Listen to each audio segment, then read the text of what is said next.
The United world फेडरलिस्टेट यह आधुनिक संस्था है और इसकी स्थापना सन 1947 में हुई है। इनके संस्थापक CFR के सदस्य हैं, जिनमें नेर्मिन कसिन्स और जेम्स पी बारबर्ग प्रमुख हैं।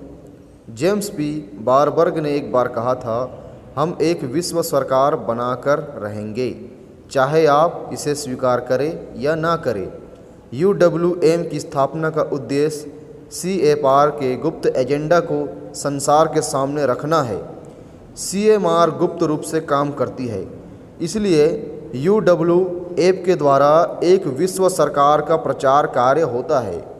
UWF के प्रेसिडेंट लॉर्ड मेयर जूनियर ने शांति या अराजकता, पीस ऑफ एनर्जी और पुस्तक में एक विश्व संघ की वकालत की है। CMR councils on foreign relation के 3 मुख्य शाखाएं हैं। फ्रांस में इंस्टीट्यूट ऑफ इंटरनेशनल अफेयर और ग्रेट ब्रिटेन में royal institute of international affair के नाम से जाना जाता है। इस संस्था के सदस्य बनाए नहीं जाते। मूल संस्था के संस्थापक सदस्य, जिनके कुछ नाम ही प्रकाश में आए हैं, वे ये हैं: रामफेलर JP, मार्गव पॉल बारबर्ग और जेकब शिप आदि। इसे अमेरिका की अदृश्य सरकार कहा जाता है। इस कथन से उस संस्था की ताकत को समझा जा सकता है। इस संस्था का उद्देश्य इल्यूमिनाती के मूल 6 उद्देश्य हैं और यूरोप के राउंड टेबल का भी यही उद्देश्य है। CSR न्यू वर्ल्ड ऑर्डर के लिए काम करती है। बिल्डरबर्जर यह विश्व की अत्यंत प्रतिष्ठित संस्था है। इसके सदस्य चोटी के राजनीतिज्ञ, बैकर्स, बुद्धिजीवी और प्रसिद्ध लोग हैं। इस विचित्र और लंबे नाम में अंग्रेजी के 13 अक्षर है। इस संस्था की स्थापना नीदरलैंड के राजा फिन्स बर्नहार्ड ने सन 1954 में स्थापित की थी। हाईलैंड के एक होटल की बिल्डरबर्जर में इसकी पहली बैठक हुई थी, इसलिए इस संस्था का नाम ही बिल्डरबर्जर पड़ गया। इस संस्था की बैठक वर्ष में सिर्फ एक बार ही होती है, इसलिए इसके संबंध में बहुत कम जानकारी है। इसकी सामान्य सभा में जो उपस्थित नहीं है, वे अंदर की विशेष स्टीयरिंग कमेटी के 39 सदस्यों को नहीं जानते। स्टीयरिंग कमेटी के सदस्य केंद्र के एडवाइजरी कमेटी में उपस्थित नहीं हो सकते। इस प्रकार इस संस्था की कार्यप्रणाली गुप्त बनी रहती है। वास्तव में यह CFR के साथ संबंध रखती है। अमेरिका के 3 प्रेसिडेंट के CFR के सदस्य रहे हैं। दी ट्राइलेटरल कमीशन जुलाई 1973 में CFR के चेयरमैन डेविड रॉकफेलर ने 200 प्रमुख बैकर्स, उद्योगपति, राजनीतिज्ञ और मजदूर नेताओं को विश्व के सभी क्षेत्र में से चुनकर आमंत्रित किया।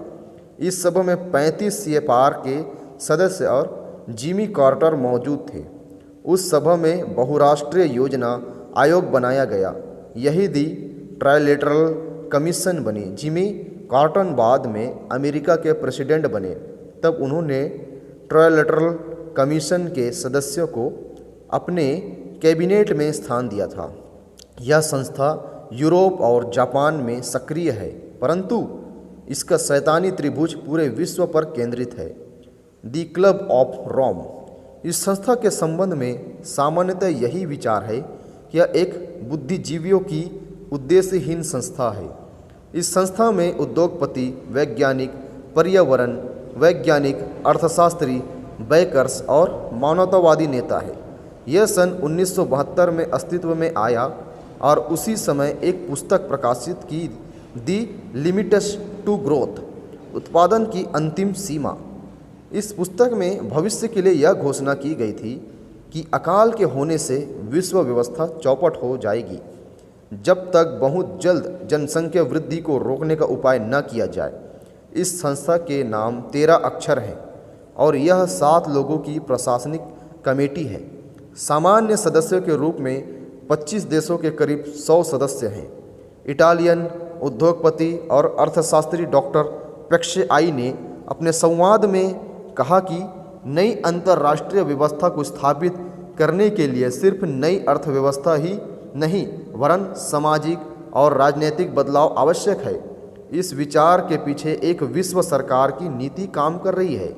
क्लब ऑफ रोम प्राचीन रोमन साम्राज्य को पुनर्जीवित करना चाहती है और गुप्त रूप से 666 के एजेंडा को विश्वव्यापी बनाना चाहती है। Round table group. British professor John Ruskin ने यह शिक्षा दी कि कुछ व्यक्ति भीड़ में ज़्यादा योग्य होते हैं और वे ही संसार पर राज्य करते हैं। सेसिल रोड्स एक अरबपति का जिसने अकूत धनराशि दक्षिण अफ्रीका की हीरे की खानों और सोना की खानों से पैदा किया था। उसने सन 1891 में राउंड टेबल ग्रुप की स्थापना की। वो प्रोफेसर जॉन रस्किन के इस दर्शन को मानता था, सर्वश्रेष्ठ लोग ही संसार पर राज्य कर सकते हैं। यह न्यू वर्ल्ड ऑर्डर और एक विश्व सरकार के लिए योजना चलाना चाहता था। सेडल स्कॉलरशिप का आरंभ इसी उद्देश्य से किया गया कि योग्य और प्रतिभाशाली नौजवान छात्रों को चुना जाए और उन्हें उच्च शिक्षा देकर एक विश्व सरकार के लिए कार्यकर्ता और प्रचारक तैयार किए जाएं। उन्हें ऐसी शिक्षा दी जाए कि उनके विचार फिर कभी न बदल सके। ऑस्ट्रेलिया के प्रेसिडेंट बॉब हॉक जैसे महान राजनीतिज्ञ इसी संस्था से तैयार हुए। इस संस्था से ऑक्सफोर्ड के बुद्धिजीवी और ब्रिटिश सरकार में चोटी के प्रशासक तैयार हुए हैं। इल्यूमिनाटी के मानवतावाद और न्यू वर्ल्ड ऑर्डर के वे हिमायती हैं और CFR और royal institute of international affairs इसी संस्था द्वारा संचालित होता है। इंटरनेशनल बैंकर्स इस संस्था के वे ही सदस्य हैं जो धन कुबेर हैं, अकूत धनराशि के स्वामी हैं और अंतर्राष्ट्रीय बैंक की शाखाओं का संचालन करते हैं।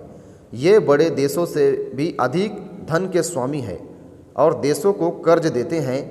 वे इतना कर्ज देते हैं कि कोई भी देश उस कर्ज से उबर नहीं पाता। तब वे उस देश की अर्थव्यवस्था और पॉलिसी मेकिंग पर अपना दखल देना आरंभ कर देते हैं। वे देश की आंतरिक व्यवस्था, उद्योग, मंदी, महंगाई, खाद्यान्न और तेल पर अपना नियंत्रण करते हैं और हथियार खरीदी और आधुनिकीकरण के नाम पर देश को अधिक कर्ज में डुबा देते हैं। ये इतने शक्तिशाली हैं कि युद्ध सरकार बदलना और राजनीतिक उथल पुथल करने में वे सक्षम हैं। ये सारे बैंकर्स इल्यूमिनाटी की गुप्त संस्था के लिए काम करते हैं और उनकी सहायता करते हैं।